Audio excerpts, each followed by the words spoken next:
Good day everyone, I am Decadit Dave Sadili and I am here to discuss about my understanding on Marpol Annexes 5 and 6. So first is Marpol Annex 5. In Marpol Annex 5,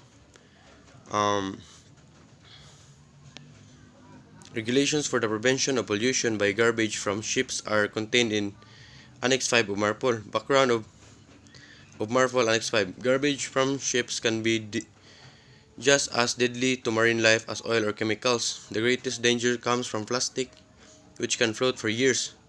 Fish and marine mammals can in some cases mistake plastic for food, and they can also become a trap in plastic ropes, nets, bags, and other items, even such innocuous items as the plastic rings used to hold cans of beer and drinks together.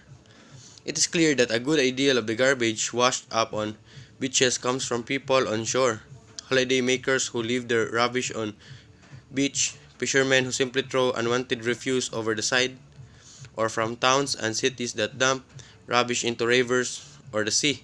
But in some of areas, most of the rubbish found come from passing ships, which find it convenient to throw rubbish overboard rather than dispose of it in ports. For a long while, many people believed that the oceans could absorb anything that was thrown into them. But this attitude has changed along with greater awareness of environment. Many items can be degraded by the seas, but this process can take months or years.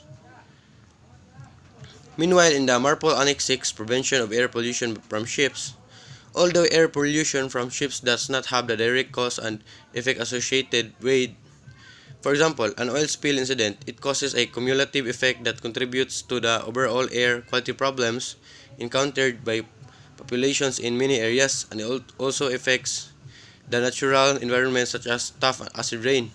So Marpol Annex 6, first adopted in 1997, limits the main air pollutants contained in ships' exhaust gas, including sulfur oxides and nitrous oxides, and prohibits deliberate emissions of ozone-depleting substances or ODS. Marpol Annex 6 also regulates shipboard incineration and the emission of volatile organic compounds or VOC from tankers.